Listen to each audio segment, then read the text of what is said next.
I got drunk with these guys, I befriended them, and Tony's like, they'll have you by the balls. Sure enough, in this industry, the dealers have you by the balls, they do. They want to make money off you, so they squeeze those balls. They're like, give me money, and you give them money. So it is a very tough industry.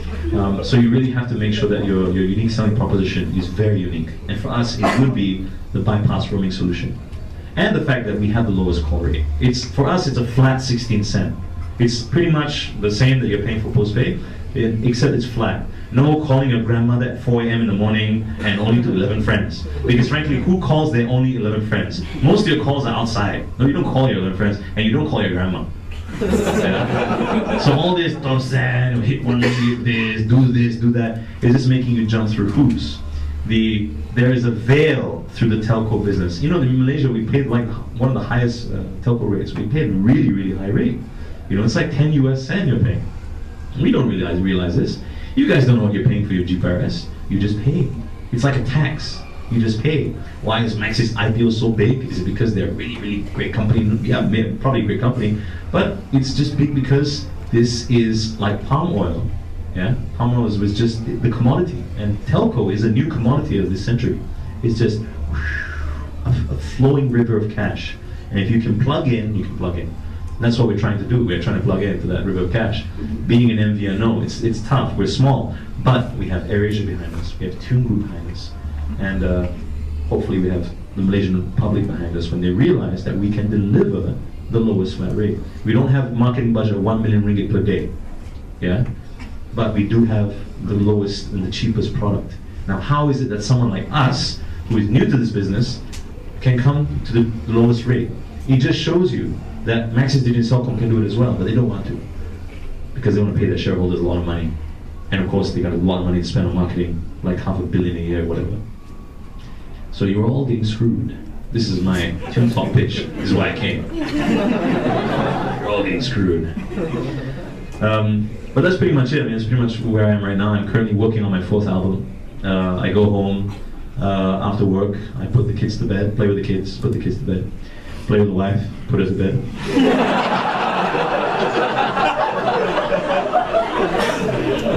And then when she's asleep, I go down, in my pajamas and I work on my music. And it's exciting, I enjoy it. I believe that everyone should do something creative every day. I'm a strong proponent for whatever you're doing that's creative, okay? Even if it's Call of Duty 4, fine. Yeah? Modern Warfare is a great game, love playing it, and it's kind of creative, when you just get that kill in a certain way, like, wow, that was cool. And then, you can go back and record it, and you can put it on a DVD and put it on the net. Some people do that. So, try to do something creative every day is my motto. I think you should exercise that muscle. Because when you don't do something creative, the muscle, like a real muscle, wastes away, and you find yourself trying hard to be innovative. Innovation is what drives us all. Innovation is what drives our economy. The Malaysians, I think we tend to not be encouraged to innovate for some reason. Probably by the government, They don't want us to be too innovative because, then they wouldn't be able to have these huge government contracts run by Japanese and Koreans. So, we should be more innovative about what we do. We should be more daring. And as Malaysians, we have all these things in place, except the ability to find financing, which sucks. But we do have a lot of things in place for us right now in this new day. Modern technology is going to revolutionize everything. And by this, I refer to the iPad. And no joke, I'm so impressed with the iPad. I'm a Trekkie. The other thing I would advise you guys is go and watch Star Trek. Ever since I've been watching Star Trek, handphones were, beat me up, Scotty. The handphone was there in the 1950s, for crying out loud. And if you look at the iPad in Star Trek Next Generation, everyone is using iPads. Doctors are using it. Dr. Crush, I'm not feeling well. Okay, let's see. That was like an iPad. Can you imagine if the government was to say, okay, guys, all our medical students now, when you go into medical college, you don't need to carry notes and paper anymore. You just carry an iPad with an application that's built by us. And you go and or even doctors, they go and say, how are you today, sir? What's your name? Mr. Achong. Okay, see. Okay. Oh, I see, you're gonna die. It's so fast and convenient, right? So the future is coming at us. The future is coming at us, and this really is going to help things like education. And I really, I'm not selling the iPad to you guys, but I played with one recently, and I was really impressed by what it could do. And it's a platform. I always believe in building a platform. Yeah. If you ask me what my, in conclusion, sorry, I know I'm rambling on, but throughout my life, I've always had 3 goals. Okay, which is really stupid goals actually. Goal number 1 was to make 20 albums before I die. Goal number 2 was to play at Wembley Stadium. Okay. Yeah, so I think I can do it now. And goal number 3 was to be on Billboard. Not a billboard in Puchong. Billboard. Like, you know, the Billboard Top 100. Now, my philosophy of life is this. Strive to achieve what you want to achieve, your dreams. Yeah, go for it, whatever they are. If I take this light as my, you know, my dream. Okay, it's really high. It's very high expectations. 20 albums. So I'm on album number 4 right now, which hopefully will be coming at the end of the year. I may make another 5 or 6 albums before I die. I may not have reached my 20th. I may not have played at Wembley, but I have played in front of 30,000 people in Sungai Penchala. Actually, no, it was Sungai, what's the one in Kedah? Sungai Petani, that's right. I didn't even know this place existed, man. I was like, RTM show in Sungai Petani. Oh, okay, well, let's go and stay there, go there. My God, man, 35,000 people in a padang. I was like, what is this place? They're like, this is the crossroad of North Malaysia. I was like, wow, got Tesco some more. Wow, yeah.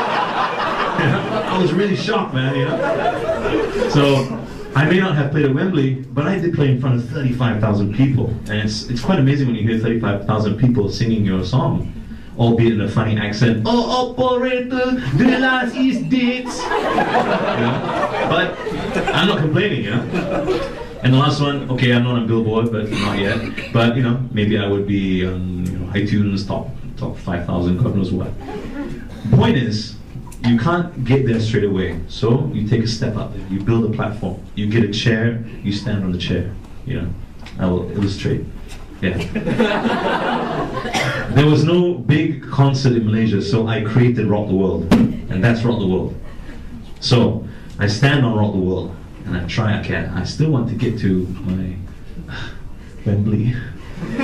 Okay, I can't get Rock the World. I can't get past Rock the World. And okay, I'm gonna die with maybe 10 or 12 albums. Okay, so I get another chair. Is there another chair? Okay, I won't do it. But you get the idea, right? Another chair, and you're like, and I'm 80 now. I'm like, oh, I'm a very old man. And the sum of your life is really not the fact that you could never reach that final thing. It's this thing that you've built, that you're standing on, whatever it is. You know. That's your life. And that's something that you look back and you go, wow, I'm no longer on the ground. If I sat on my ass jacking off every day, I would be on the ground. But I'm no longer on the ground because I built all these little tiny platforms bit by bit to get where I was. If there was no radio station, I would have made it, trust me. If there was no radio station in Malaysia, I would have got the license and I would have launched my own radio station just so I could hear my own song on radio. I would have tried to do that. So for your lives, do the same thing. That's my philosophy. Build whatever you need to, whether it's your family, you want the car and the dog, you might have a cat, whatever it is. You build it, and if you don't get there in the end, at least you got somewhere. And then when you look back, you're like, wow, at least you can look back fondly that you managed to build and climb. It's the climb. So, in conclusion, that is my philosophy, and I thank you all for listening to me jabber on. Thank you.